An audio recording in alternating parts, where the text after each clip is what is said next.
Waouh, quelle grâce de nous retrouver encore. Nous vous bénissons au nom de Jésus-Christ de Nazareth. Aujourd'hui, nous voulons parler des obstacles à la visitation divine. Les obstacles à la visitation divine. Bien-aimés, nous avions dit la fois passée qu'il n'y a rien de merveilleux, de beau, de glorieux dans la vie d'une personne que la visitation divine. La visitation divine, c'est la meilleure des choses qui puisse arriver dans la vie d'une personne. Aujourd'hui, nous voulons parler des obstacles à la visitation divine. Un obstacle, c'est quelque chose qui vient empêcher l'accomplissement ou l'arrivée de quelque chose. Un obstacle est une barrière, un obstacle est un empêchement, et c'est une chose qui vient pour empêcher l'arrivée ou l'accomplissement d'une chose. Voilà pourquoi nous voulons parler des obstacles à la visitation divine. Nous sommes dans Luc chapitre 8, du verset 22 au verset 25. Luc chapitre 8, du verset 22 au verset 25. Un jour, Jésus monta dans une barque avec ses disciples. Il leur dit, passons de l'autre côté du lac. Et ils partirent. Pendant qu'ils naviguaient, Jésus s'endormit. Un tourbillon fondu sur les lacs, la barque se remplissait d'eau, et ils étaient en péril. Ils s'approchèrent et les réveillèrent en disant, « Maître, maître, nous périssons. » S'étant réveillés, il menaça le vent et le flot, qu'ils s'apaisèrent et le calme revint. Puis il leur dit, « Où est votre foi ?» Saisis de frayeur et d'étonnement, ils se dirent l'un aux autres, « Quel est donc celui-ci qui commande même au vent et à l'eau, et à qui ils obéissent ?» Que Dieu bénisse sa parole. Nous parlons des obstacles à la visitation divine. Mais bien aimé, avant de parler des obstacles à la visitation divine, j'aimerais d'abord vous parler très brièvement de quelques réalités sur la visitation divine. La visitation divine, une personne peut rater sa visitation divine.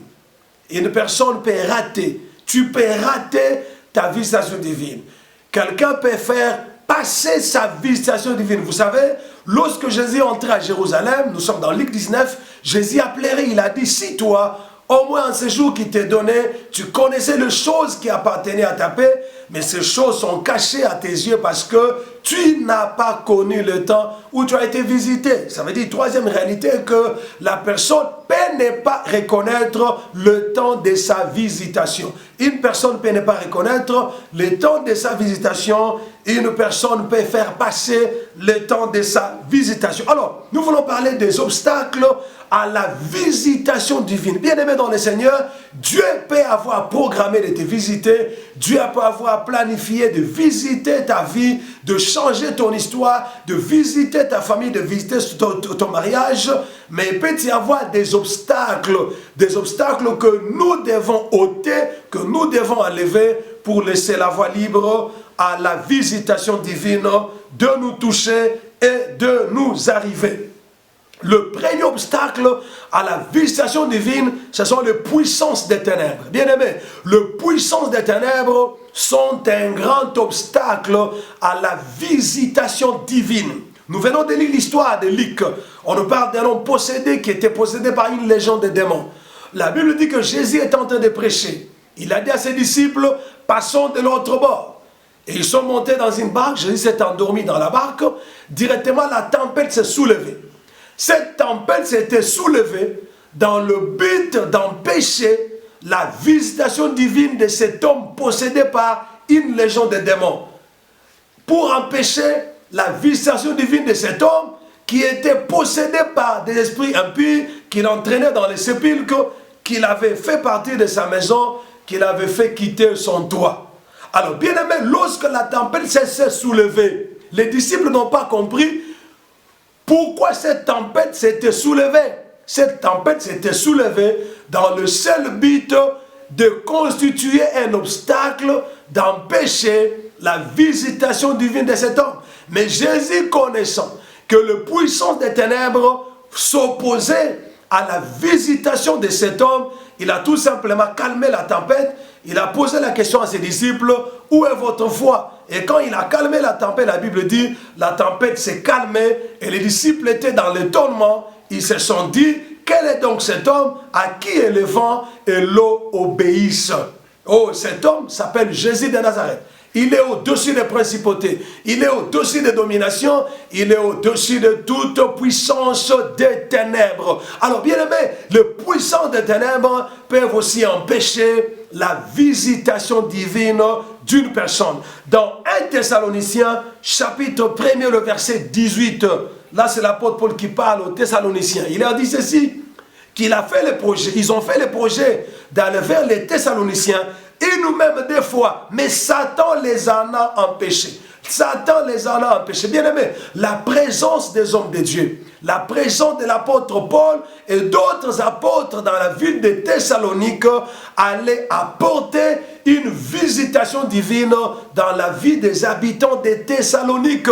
Bien aimé, voilà que l'apôtre Paul, qui était un grand homme de prière, qui était un grand homme de Dieu, reconnaît qu'il a fait le projet d'aller à Thessalonique et le diable l'en a empêché. Le diable peut susciter des événements, il peut susciter des situations, il peut susciter des choses dans le seul but d'empêcher votre visitation divine. C'est la raison pour laquelle quand vous priez que Dieu vous visite, vous ne devez pas oublier de faire les prières d'autorité, car la Bible dit, nous n'avons pas à lutter contre la chair et le sang, mais contre les dominations, contre les principautés, contre les princes de ce monde des ténèbres. Nous n'avons pas oublié l'histoire de Daniel. La Bible dit que l'ange a dit à Daniel, dès l'instant où tu as eu à cœur de t'humilier et de prier, le secours fut déjà envoyé.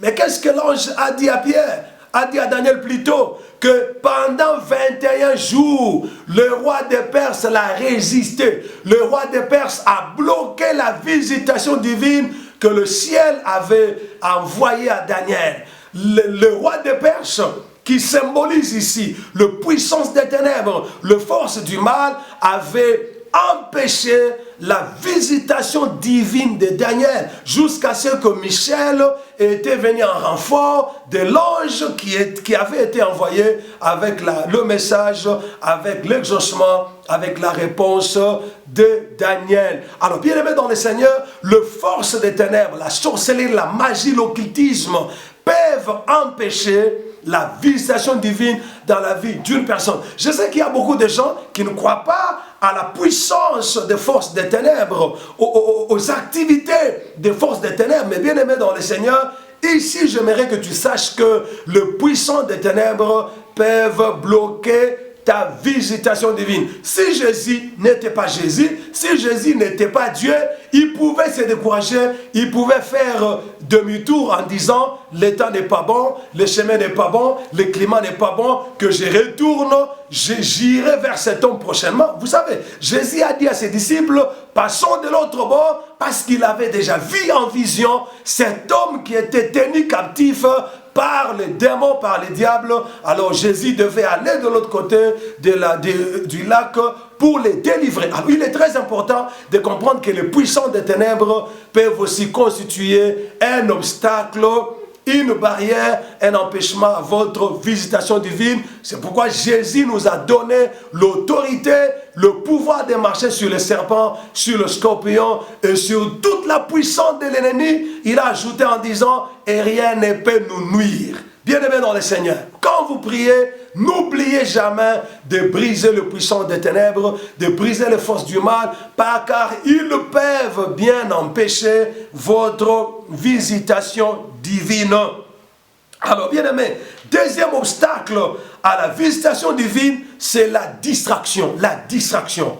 Bien-aimés, lorsque quelqu'un est dans la distraction, il peut aussi empêcher, il peut rater sa visitation divine. La distraction est un grand obstacle à la visitation de Dieu dans la vie de plusieurs personnes. Vous savez, bien aimé dans le Seigneur, le diable aime distraire les enfants de Dieu. Aujourd'hui, le peuple de Dieu est distrait. C'est vrai que les réseaux sociaux YouTube, Facebook, WhatsApp, Imo, Twitter nous aident à communiquer facilement, nous aident à communiquer avec nos frères et sœurs qui sont très loin, mais ces instruments sont devenus de grands instruments de distraction. Ça distrait beaucoup de serviteurs de Dieu, ça distrait beaucoup d'enfants de Dieu. Aujourd'hui, plusieurs personnes sont tombées dans la distraction à cause des réseaux sociaux, parce qu'ils prennent beaucoup de temps sur les réseaux sociaux, le temps qu'ils prenaient à méditer la parole de Dieu, le temps qu'ils prenaient à prier.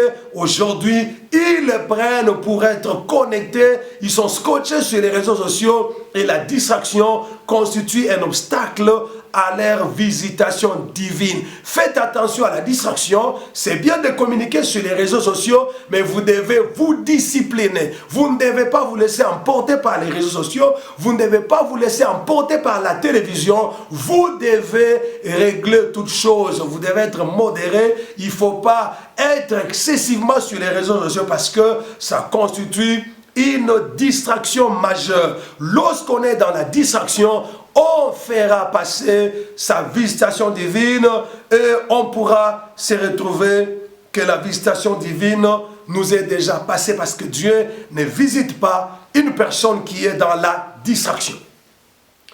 Troisième obstacle à la visitation divine, c'est l'incrédulité. L'incrédulité. Bien-aimés, que vous soyez, où que vous soyez, si vous n'avez pas la foi, si vous êtes incrédule, la Bible dit, ne vous imaginez même pas que vous recevrez de l'Éternel Dieu quelque chose. Nous sommes dans Matthieu chapitre 13, le verset 58.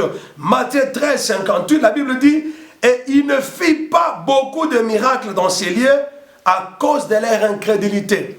Quelle que soit la puissance de Dieu, quelle que soit la grandeur de Dieu, quelle que soit la volonté de Dieu de te visiter, de te toucher, si tu n'as pas la foi, Dieu ne peut rien faire dans ta vie. Parce que la Bible dit que quand Jésus était allé à Jérusalem, les gens se posaient la question, n'est-ce pas dit, Jésus ne peut faire là aucun miracle si ce n'est qu'il a imposé les mains sur quelques malades. La Bible dit, il faut que celui qui s'approche de Dieu croit que Dieu existe, qu'il est le rémunérateur de ceux qui les cherchent. Si tu n'as pas la foi, l'incrédulité constitue un obstacle majeur à votre visitation divine. Lorsque vous avez la foi, vous ouvrez la voie à la visitation divine, vous ouvrez la voie au miracle que Dieu peut faire dans votre vie. Alors, il est plus qu'important, bien-aimé dans le Seigneur, de comprendre que vous avez besoin de la foi, car il est écrit que sans la foi, il est impossible d'être agréable au Seigneur. Celui qui ne croit pas, qui ne s'imagine même pas qu'il recevra quelque chose du Seigneur, c'est ce qui est dit dans Jacques chapitre 1, du verset 5 au verset 8. Quatrième obstacle à la visitation divine, c'est une faible vie de prière. Une faible vie de prière.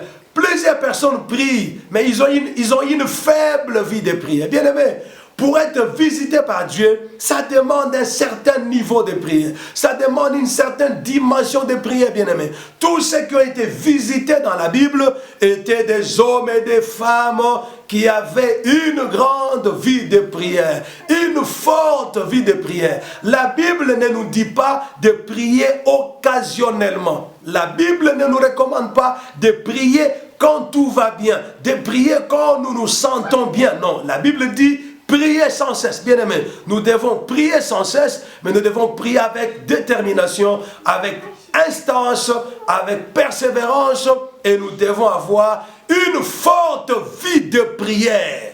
Nous devons avoir, bien aimé, une forte vie de prière. Lorsque vous avez une faible vie de prière, ne vous attendez pas trop à la visitation divine, bien aimé, parce que l'Éternel Dieu, c'est un Dieu qui répond à la prière. La Bible dit, oh toi qui écoutes la prière, tous les hommes viendront à toi. Mais Dieu nous demande d'avoir une forte vie de prière.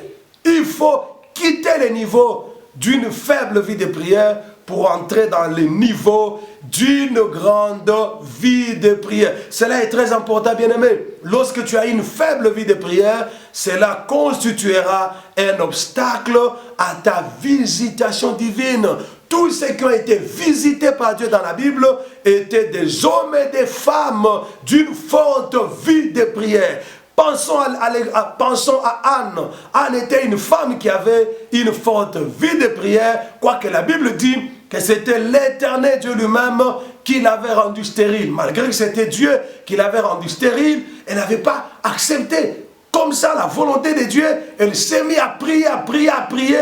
Elle a augmenté son niveau de prière jusqu'à ce que l'Éternel Dieu avait fini par la visiter et il avait mis au monde Samuel. Alors bien aimé dans le Seigneur, la Bible dit priez sans cesse. Augmentez votre niveau de prière. Il ne faut pas prier que quand vous avez des problèmes. Vous savez, il y a certaines personnes qui n'attendent que le problème pour prier. Non, la prière ne doit pas attendre que le problème. Même quand tout va bien, il faut prier. Quand tout va mal, il faut prier parce que la Bible déclare « Priez sans cesse, priez sans cesse ».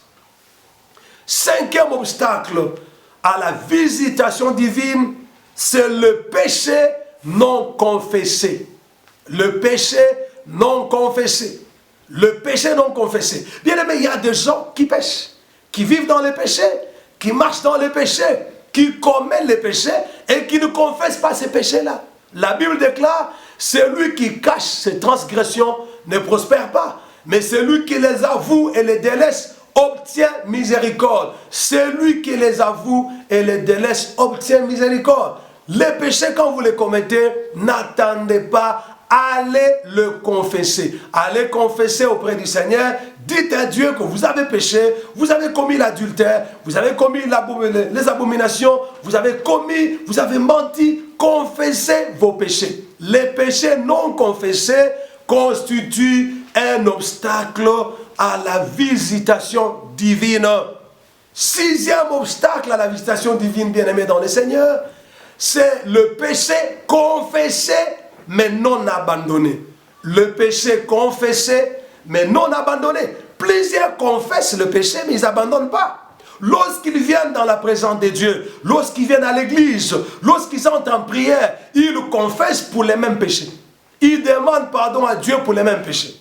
Mais ils n'abandonnent pas ces péchés-là. Bien aimé, lorsque vous confessez et que vous n'abandonnez pas vos péchés, les péchés confessés non abandonnés constitueront aussi un obstacle à votre visitation divine. Voilà pourquoi, bien-aimé, il est important de confesser, mais il est mieux d'abandonner les péchés. Alors, bien-aimé, n'oubliez pas de vous abonner à votre chaîne Les Sarma TV. Vous abonner à cette chaîne ne vous coûtera absolument rien du tout.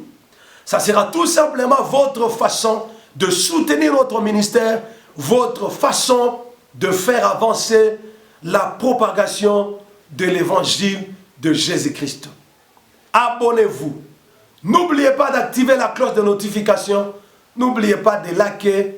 N'oubliez pas aussi de commenter ces messages, de commenter cette vidéo. Et le Seigneur Dieu se souviendra de vous. Donc je disais donc que le péché confessé non abandonné constitue aussi un obstacle à votre visitation divine. Ça peut constituer un obstacle à votre visitation divine. Alors, il est très important, mes frères et sœurs, de comprendre cela. Lorsque vous confessez, vous devez abandonner, vous devez renoncer au péché dont vous venez confesser. Il ne faut pas confesser à Dieu les mêmes péchés des années. Année après année, vous confessez les mêmes péchés. Et en même temps, vous plairez que Dieu n'agit pas. Vous plairez que Dieu ne se manifeste pas. Comment voulez-vous que Dieu se manifeste pendant que vous n'abandonnez pas vos péchés? Qu'est-ce que la parole de Dieu déclare? Que celui qui cache ses transgressions ne prospère pas. Mais celui qui les délaisse, celui qui les avoue et les délaisse, obtient miséricorde. Celui qui les avoue et les délaisse est visité par Dieu. Celui qui les avoue et les délaisse est béni par Dieu. Donc l'essentiel, ce n'est pas de confesser. L'essentiel est d'abandonner. Vous confessez et puis vous abandonnez. Vous demandez pardon et puis vous abandonnez. C'est alors que la voie sera libre. La voie à votre visitation divine sera ouverte.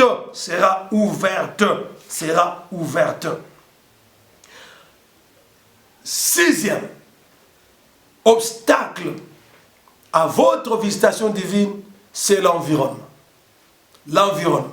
Bien aimé, certains environnements constituent un obstacle majeur à votre visitation divine. Ce n'est pas en vain que Dieu a dit à Abraham dans Genèse 12, à partir du verset 1er au verset 3, va-t'en de ton pays, va-t'en de ta patrie, va-t'en de la maison de ton père, va dans le pays que je te montrerai. Bien aimé, certains environnements, aussi longtemps que vous êtes à certains endroits, vous ne serez pas visité. Cet environnement, le lieu où vous vous trouvez, peut constituer un obstacle majeur à votre visitation divine. Il y a des personnes que Dieu a visitées à des environnements qui leur étaient hostiles, mais il y a certaines personnes que Dieu a demandé de quitter certains milieux.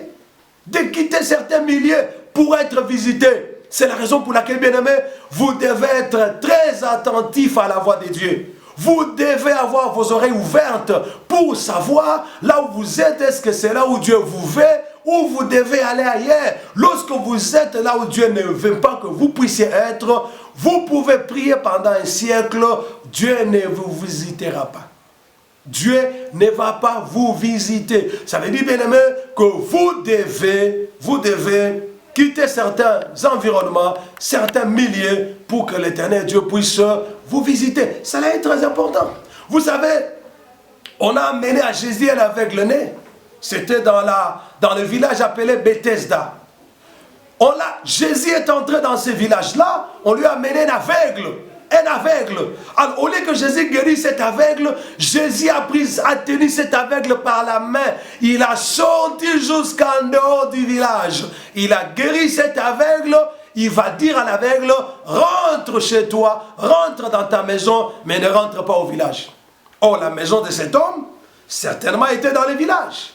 Mais Jésus lui dit, rentre chez toi, mais ne rentre pas au village. C'est-à-dire que l'environnement qui était le village de cet homme, lui était hostile, ne pouvait pas permettre à ce que Dieu puisse les visiter. C'est pourquoi le Seigneur Jésus l'a d'abord tiré hors du village, il a visité, il a guéri hors du village, et puis il lui a dit, monsieur, maintenant que tu es guéri, va chez toi à la maison, mais ne rentre pas au village, ne rentre pas au village. Certainement que la maison de cet homme était au village. Mais Jésus lui a dit de changer d'environnement. Bien aimé, il y a des gens qui sont en Europe. Aussi longtemps que vous êtes en Europe, Dieu risque de ne pas vous visiter si l'Europe n'est pas là où Dieu vous veut. Certaines personnes sont à Kinshasa, sont dans la ville, sont dans la capitale. Si vous êtes là où Dieu ne veut pas que vous puissiez être, Dieu ne peut pas vous visiter. Bien aimé, ce n'est pas en vain que Dieu, il est aussi un Dieu de voyage, il est aussi un Dieu de déplacement. Certaines personnes, aussi longtemps qu'ils seront dans leur pays, ils ne seront jamais visités par Dieu, ils doivent quitter leur pays, aller en Europe, aller aux États-Unis, aller en Amérique ou aller dans d'autres pays africains. C'est peut-être là que l'Éternel Dieu pourra les visiter. Mais comment les savoir? Il faut aller en prière, demander à Dieu sa volonté pour vos vies, sa volonté par rapport à là où Dieu veut que vous soyez, là où Dieu veut que vous puissiez vous installer. Il faut aller en prière pour que l'Éternel Dieu puisse vous révéler l'environnement de votre destinée, l'environnement de votre visitation divine. Huitième obstacle à la visitation divine, c'est certaines compagnies, certaines personnes avec lesquelles nous sommes, certaines personnes qui nous entourent. Bien aimé, aussi longtemps que Abraham était attaché à Lot, la présence de Lot dans la vie d'Abraham, constitution d'Abraham. Alors, c'est la raison pour laquelle, bien aimé, il faut savoir avec qui vous vous associez, avec qui vous marchez, avec qui vous êtes ensemble. C'est lui avec qui vous êtes associé. Est-il un associé de la destinée ou c'est un associé qui est en train de freiner et de bloquer votre visitation? Aussi longtemps que vous êtes encore attaché à certaines personnes, l'Éternel Dieu ne vous visitera pas. Il attendra que vous puissiez vous séparer de certaines personnes, vous éloigner de certaines personnes pour qu'il puisse vous visiter. Bien aimé, n'oubliez pas de vous abonner à la chaîne de Charma TV afin que vous puissiez recevoir l'édification au moyen de la parole de Dieu chaque fois que l'Éternel Dieu mettra sa parole dans notre bouche. Voilà, nous sommes en train de prier que tout obstacle qui s'est érigé devant ta destinée divine, devant ta vie, soit ôté au nom de Jésus-Christ. Je ne connais pas l'obstacle qui est devant toi. Je peux ne pas avoir énuméré cet obstacle ici, mais s'il y a un obstacle devant ta vie qui empêche ta situation de changer, qui empêche ta vie d'être visitée par Dieu, cet obstacle, je le détruis au nom de Jésus-Christ. Je l'enlève au nom de Jésus-Christ. Alors bien aimés, voilà, nous voulons prier pour vous afin que l'Éternel, Dieu Tout-Puissant, puisse ôter de votre vie tous les obstacles qui vous empêchent d'être visités par l'Éternel Dieu Tout-Puissant. Nous allons prier. Seigneur Dieu Tout-Puissant, Dieu d'Abraham, Dieu d'Isaac, Dieu de Jacob, au nom puissant de Jésus-Christ, je détruis tout obstacle à la visitation divine de mon frère et de ma soeur. Que tout obstacle contre ta visitation divine soit détruit au nom de Jésus-Christ. J'ouvre la voie à ta visitation divine. Et je prie au Seigneur Dieu Tout-Puissant de te visiter dans tous les domaines, tous les aspects de ta vie. Au nom de Jésus-Christ de Nazareth, nous avons ainsi prié. Amen. N'oubliez pas de vous abonner à la chaîne Les Sarma TV. Que Dieu vous bénisse richement. Soyez bénis.